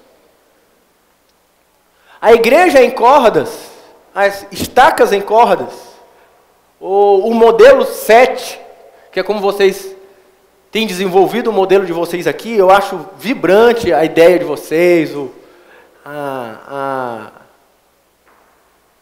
criatividade. Ele é um celeiro de líderes. Não é verdade? A gente está formando líderes. Um discipulador, ele vai aprendendo a se tornar um líder tomando conta de uma pessoa, um líder de corda, ele vai amadurecendo e se tornando um líder maduro, e ele vai virando um supervisor, ele vai virando um coordenador. É um celeiro, nós todo tempo estamos gerando líderes. Nos cursos de treinamento nós estamos formando líderes. Há um celeiro de líderes em meio ao modelo 7. E assim como o modelo lá da nossa igreja. Quando nós éramos igreja de programa, eu me lembro que quem tocava a igreja toda, a gente tinha uns 250 membros, mas quem tocava a igreja toda, o dia a dia que trabalhava, era 10 pessoas, mais ou menos, né? 10, 15 pessoas é quem fazia praticamente tudo. Hoje, eu acho tão especial. Vamos fazer reunião de líderes. A gente enche um auditório, né? Assim, meu Deus, como mudou a perspectiva, né? A gente consegue gerar líderes e fazer com que pessoas se comprometam com a vida da igreja. E aí, quando a gente, em meio a esses líderes que nós formamos na igreja, que nós formamos na prática, é que nós enviamos os melhores líderes que nós formamos em meio às nossas cordas. Então aqueles que vão crescendo, vão se desenvolvendo, vão amadurecendo, eles se tornam líderes de corda, eles aprendem a pastorear, eles aprendem a discipular, eles aprendem a ensinar. São esses que nós enviamos. Eu ainda vou dizer para vocês, nós enviamos os nossos melhores líderes. E enviar os melhores líderes é algo muito especial. Mas também gera crise. Vou dar um exemplo. A primeira pessoa que a gente enviou era o Eloilson. Eloilson, que é aquele que eu contei, ele era o líder do Ministério de Família. A gente trabalha com o Ministério de Casados para Sempre, o MMI, lá na igreja, de forma muito forte. E ele era o líder que tomava conta, era muito querido, muito amado pelos irmãos, porque ele era aquele que fazia os grupos, que resolvia problema de casamento, aquela de educação de filhos, sempre estava promovendo congressos, eventos. Enviaram o Eloilson. Rapaz, muita gente ficou chateada. Como é que vocês vão enviar o pastor de casar? Não pode, ele está fazendo um trabalho tão bom aqui. Vocês não podem enviar outro, mas Eloilson, não enviamos Eloilson. A igreja dele explodiu, foi uma bênção. E sabe qual foi uma outra bênção maior? Surgiu Francisco e Carme. Francisco e Carme foram os irmãos que assumiram no lugar de Eloilson. Só entre nós. Espero que ele não assistam a gravação, pode até editar. Francisco e Carme é muito melhor que Eloilson. Deus abriu espaço, formaram novos líderes. Aqueles que estavam sentadinhos, eram líderes de grupo. Quando eles assumiram, criamos um espaço, um ambiente para que novos líderes fossem formados. Outra pessoa que a gente enviou, e que foi junto com o Eloilson para plantar a igreja, porque ele era um líder de corda, supervisionado pelo Eloilson, foi o Samuel. O Samuel era músico profissional, ministro de música da igreja. Era ele que coordenava o louvor, ele que organizava coral, ele que tomava conta da música da igreja. E não é à toa que o nome da nossa igreja é Catedral de Louvor Maranata. Para a gente, historicamente, louvor, música, adoração, está no DNA da igreja. E enviaram Samuel. Quando enviaram Samuel, só faltei apanhar, irmãos. Isso é um absurdo. Como é que vocês estão enviando Samuel, o ministro de música? Quem é que vai organizar? Quem vai tomar conta das músicas? Quem é que vai, sei lá como é que chama, ensaiar os meninos? Vai ficar na mão do Jean. Jean é o líder de louvor hoje. Só que Jean, ele mal sabe tocar violão, né? Ele é só aquele que sabe fazer assim, sol, lá. E Jean vai tomar conta aí, irmãos. A igreja lá está precisando de Samuel. E enviamos Samuel. Muita gente ficou zangada. É o fim da igreja! Tudo acabou! Vai acabar o ministério de louvor, meu Deus! É o fim! Enviamos Samuel. Hoje Jean, que ficou no lugar dele, é pastor. Lidera louvor. E ele é convidado para um monte de lugar para ministrar sobre louvor, sobre adoração. Está rodando aí para tudo que é canto. O Jeanzinho, que recebeu a oportunidade quando Samuel foi enviado. Enviar abre um celeiro de formação de novos líderes na igreja local. E a gente envia os melhores, que vão fazer os melhores trabalhos aonde eles estão, irmãos. A gente gosta de dizer que o melhor celeiro lá na nossa realidade, para os líderes, é quase que eu apanho da minha sogra, muitas vezes. É o Ministério de Crianças. A gente chama lá da Igreja de Crianças. Eles são muito bons de formar líder. Quem trabalha com criança, irmãos, sabe, entende de gente. Além de ter uma paciência desenvolvida, né? E os melhores líderes que a gente ia desenvolvendo, sempre estavam envolvidos com o Ministério de Crianças. Toda vez que a gente precisava de um obreiro, quem é que vai procurar? Acabava batendo no Ministério de Crianças. E aí vamos enviar, estamos precisando de gente para enviar para aquela comunidade que está avançando. Quem? Vai bater no Ministério de Crianças. Aí eles estavam envolvidos. Vinha minha sogra zangada com o meu pastor, que é meu sogro também, né? Coincidentemente. Peguei a filha do pastor, né, irmãos? E vinha, vocês vão aniquilar, vocês acabam com o Ministério de Criança da igreja, vocês não... Falei, irmão, não posso fazer nada se o seu trabalho é tão bom, né? Você faz um trabalho tão bom, a gente lia. Você prepara, a gente envia. Você prepara, a gente envia. Prepare mais aí, que a gente está precisando, né?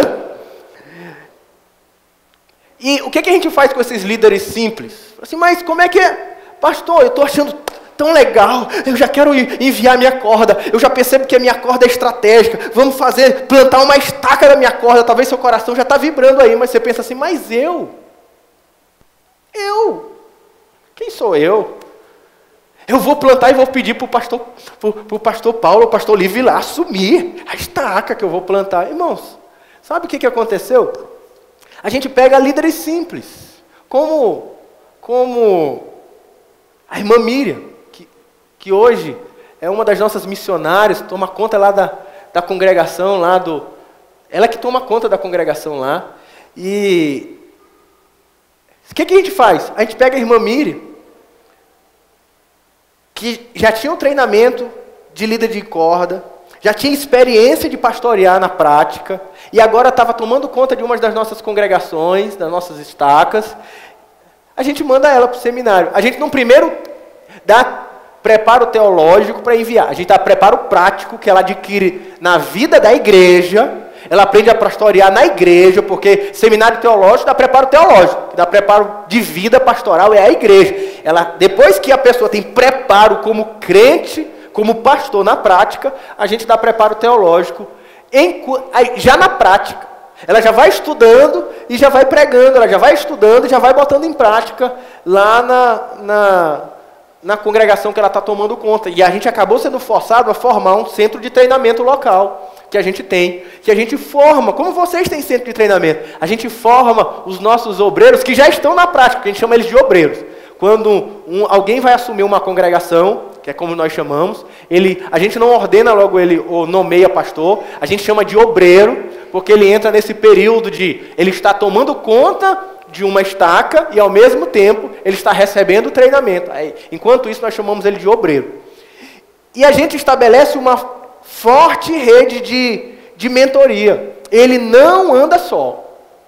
Ele vai receber um discipulador, um pastor mais maduro, que normalmente já era o pastor que já tomava conta dele, e esse pastor mais maduro vai se tornar o discipulador, o mentor, o coach, que vai auxiliar ele no pastoreio. Por exemplo, eu tenho hoje o pastor Márcio, o pastor Júnior, que tomam conta de congregações, de estacas nossas. Eles são discipulados, acompanhados por mim, prestam conta, compartilham comigo o que eles estão querendo fazer, eu ajudo eles até a preparar sermão, eu ajudo eles a tirar dúvidas do como preparar a pregação, e eu auxilio eles em casos difíceis da igreja. Rafael, eu estou sem saber como lidar, ou eu oriento, se preciso, eu até vou com ele resolver alguns casos. Ninguém faz a obra de Deus sozinho. Assim, toda vez que a gente envia, abre novas oportunidades e líderes vão sendo formados.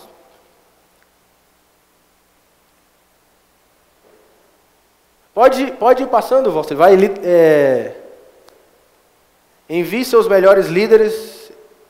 Já passei, estudinho, pode ir passando aí. Pode ir, que eu não passei, nem eu aqui também, mas já falei tudo isso aí. Estou correndo porque o pastor Livre já me deu uma pressão, que eu tenho que acabar, né? Forme uma rede de mentorias. Então, o que a gente faz? Na hora que ele é enviado, é um líder simples, como eu, irmãos. Eu sei que pode estar parecendo, eu vim de São Luís falar, eu sou um líder simples, eu não sou ungidão, não. Até porque eu sou alguém como você, que trabalha, eu sou engenheiro, trabalho normal na minha vida como engenheiro. Tenho o mesmo tempo disponível que você tem disponível. E também estou envolvido no ministério. Sou pastor, tomo conta da igreja sede, junto com o pastor Afonso, só que o pastor Afonso ele é o pastor de toda a tenda, né? E eu tomo conta da estaca sede, né? Da estaca do Turu, junto com ele. Mas esse líder simples, quando ele é enviado, ele não anda só. E a gente estabelece essa grande rede de mentorias, onde cada um vai sendo mentoreado. É como diz Paulo, lá em Éfeso, no final de Atos, ele diz: pastorei, cuidem de si mesmo e do rebanho. Atos 20, 28. O apóstolo Paulo dizendo para os líderes, para os presbíteros de Éfeso, dizendo: olha, vocês precisam não só zelar pela vida da igreja, como vocês precisam zelar pela vida de vocês mesmos. Então, entendemos que cada presbítero, cada pastor, ele é também pastoreado. Por isso temos uma grande rede de pastoreio dos pastores. Todo pastor vai estar ligado a um outro pastor. Todo mundo, assim como eu estou ligado ao pastor Afonso, assim como o Márcio está ligado a mim, a todo mundo vai estar ligado através de microcordas de discipulado. Assim como Timóteo estava ligado com Paulo, assim todo mundo está ligado. Ninguém faz a obra de Deus sozinho. Essa é uma máxima nossa para o ministério, que vai, no próximo slide está escrito assim. O próximo. Sozinho não. Ninguém anda sozinho. Diga para o irmão que está do seu lado: sozinho não. Ninguém que for se envolver na obra de Deus vai fazer sozinho. Sozinho não.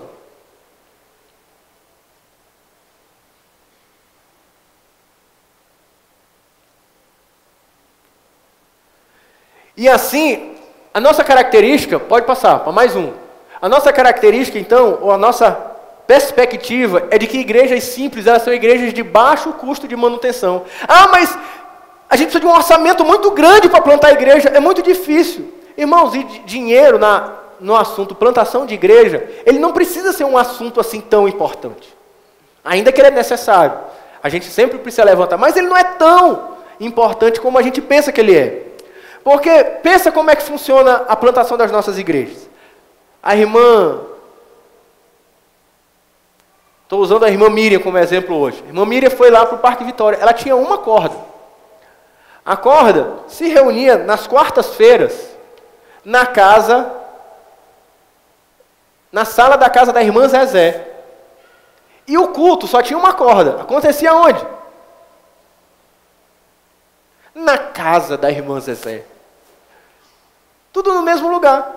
Eu acho que a diferença é que a corda era na sala e o culto era na varanda.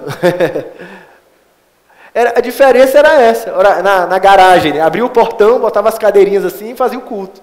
E a célula era na varanda. Quanto custa o aluguel da casa da Zezé? Nada. Ela era a líder da corda.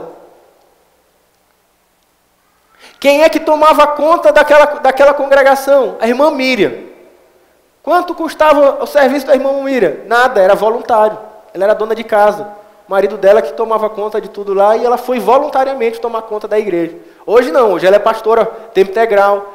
Hoje ela trabalha exclusivamente, no caso dela, eu não sou, mas ela já é tempo integral, toma conta da congregação lá. Mas ela, quando plantou a igreja, era voluntária. Quanto custava a irmã Miriam? Nada. Quanto custava a luz da casa da irmã Zezé? Nada para a igreja. Quanto custava a igreja do Parque Vitória? Zero. Quanto que precisava de orçamento para plantar a igreja do Parque Vitória? Zero. Por isso que eu acabo dizendo que o dinheiro para plantar uma estaca simples não é um assunto tão importante assim. Porque a gente pode usar, por exemplo, obreiros autossustentáveis, ou até de tempo parcial, como muitos dos nossos, a maioria dos nossos acabam se tornando. Eles continuam trabalhando, a maioria dos nossos obreiros. Eu posso dizer que cerca de 90% dos nossos obreiros são tempo parcial. Eles têm trabalho e recebem ainda uma ajuda de custo da igreja para trabalhar e para tomar conta da congregação. Por isso, nós desenvolvemos o mínimo necessário de programações e eventos para que a igreja não se torne cara. Eu tenho um exemplo do modelo tradicional levado ao extremo. Eu fiquei sabendo, li na internet, que a igreja de Saddleback estava plantando nos Estados Unidos uma nova congregação. Sabe o que ele estava preparando para fazer? Um campus, que tinha uma igreja para 5.000 pessoas, construindo um ginásio, uma escola, e um terreno de não sei quantos hectares, que dava um orçamento de centenas de milhares de dólares. E ele estava trabalhando, já começando as obras, plantando essa nova igreja. É fácil plantar a igreja assim, irmãos?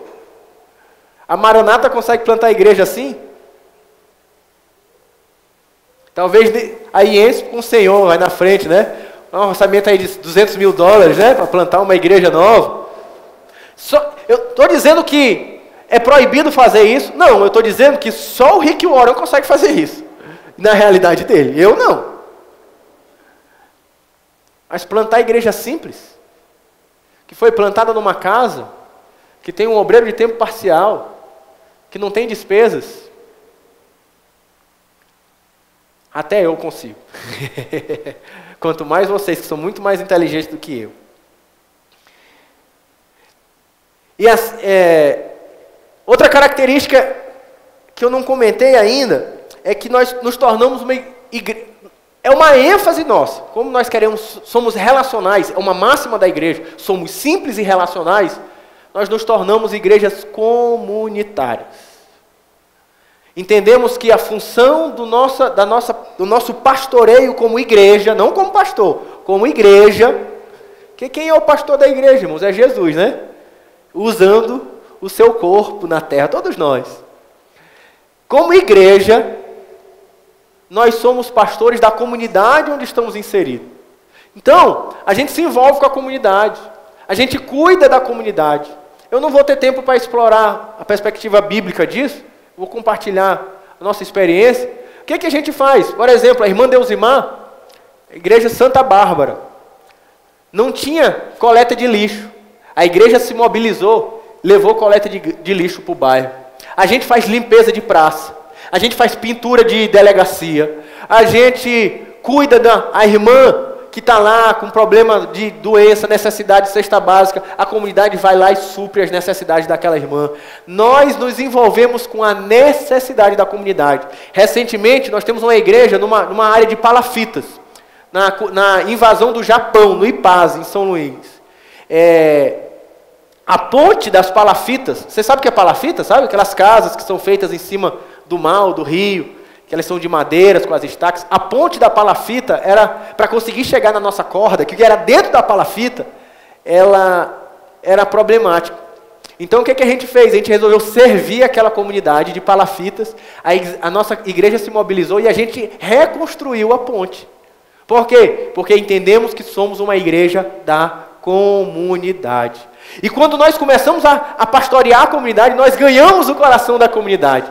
Nós temos muitas dos nossos lugares de reunião que são lugares da comunidade. Então, por exemplo, a gente tem lugares que a gente reúne na asa grande do culto, em escola comunitária, em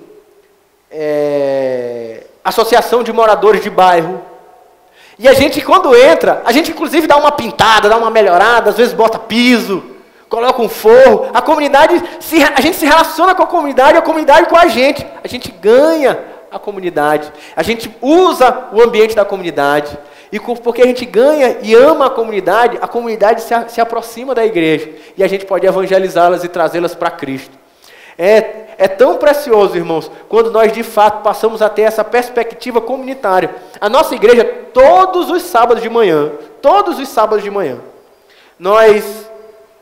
nós fazemos ação social. Todo sábado a gente sai, os médicos da igreja, advogados, voluntários, levando cesta básica, remédio. A gente vai das nossas 27 comunidades.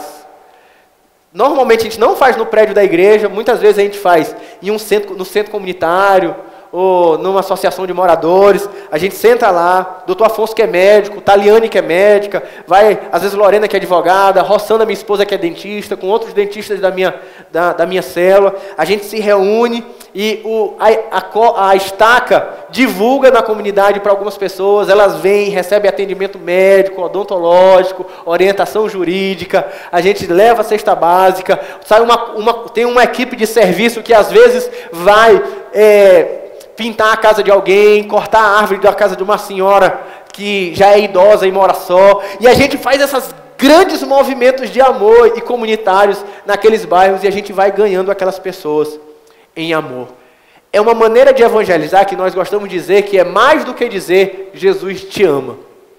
É dizer, se nós somos o corpo de Cristo na terra, o Cristo que anda na terra é a sua igreja, é dizer, o amor de Cristo chegou até você. Amém, irmãos? E é uma mensagem impactante aonde a gente tem chegado. Assim, eu queria concluir esse tempo dessa manhã. Pode ir passando, pode ir embora,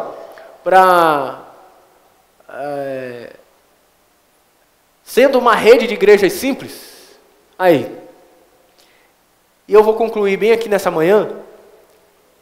O que é se tornar uma rede de igrejas simples? Ele pensa assim, ele planta um monte de igreja.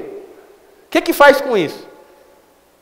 A gente trabalha como vocês, lá em São Luís. Aí somos... Na verdade, eu sei que tudo que eu estou falando aqui, muito do que eu estou falando aqui, faz parte, inclusive, da realidade de vocês. Nós somos, na cidade, uma tenda.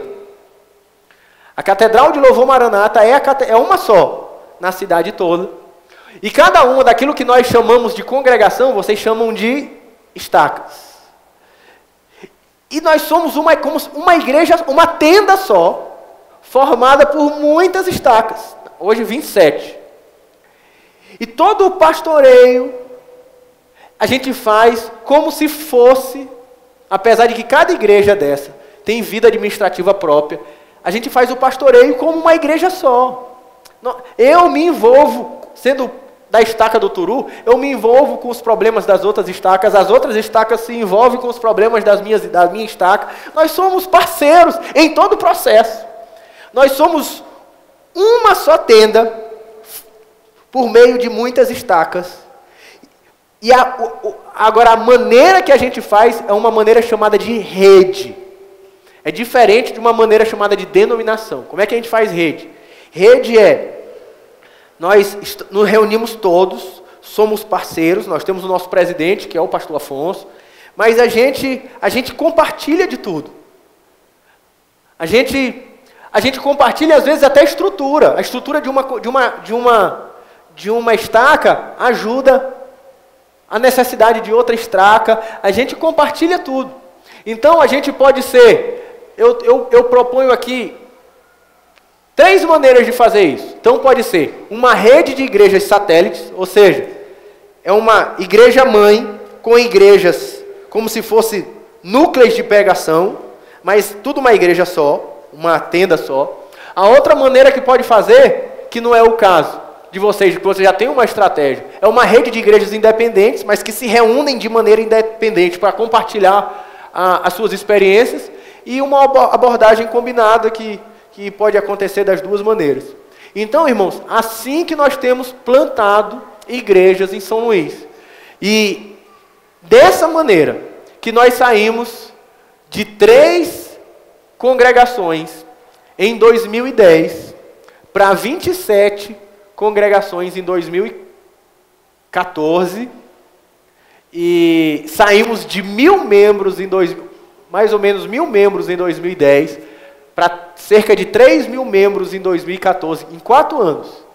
Simplesmente, de maneira simples, plantando estacas simples. Amém, irmãos? Que Deus possa usar esse compartilhar, essa perspectiva como inspiração. Modelos não se copiam, irmãos.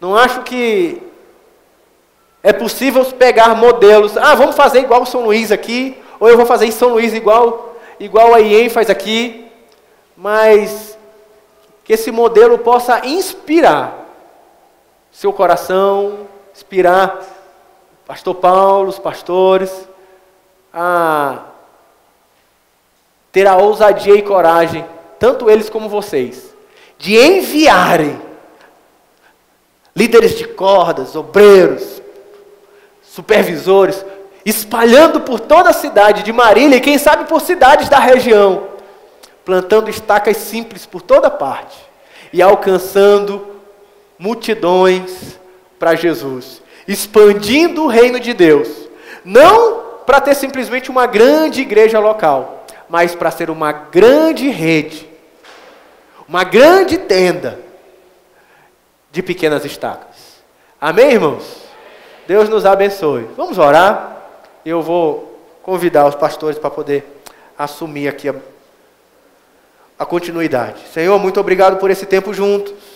Também nessa manhã, compartilhando sobre a estratégia missionária de plantação de estacas simples em cordas. Que o Senhor possa abençoar a vida dos irmãos. Que o Senhor possa estar nessa manhã aquecendo, ardendo no coração de muitos dos teus discípulos que estão aqui, Jesus. No desejo de sair plantando igrejas por toda parte. Talvez no seu bairro, na sua comunidade, na sua região da cidade, na sua cidade. Que o Senhor possa abençoar os teus filhos poderosamente, para continuar essa obra de avanço do reino de Deus sobre a terra, usando cada um dos irmãos, espalhando eles sobre toda a parte. Assim nós oramos, assim nós te agradecemos, assim nós te pedimos, assim nós confiamos que o Senhor está no controle de todas as coisas. E assim pedimos, seja feita conforme a tua vontade. Em nome de Jesus. Amém. Glória a Deus.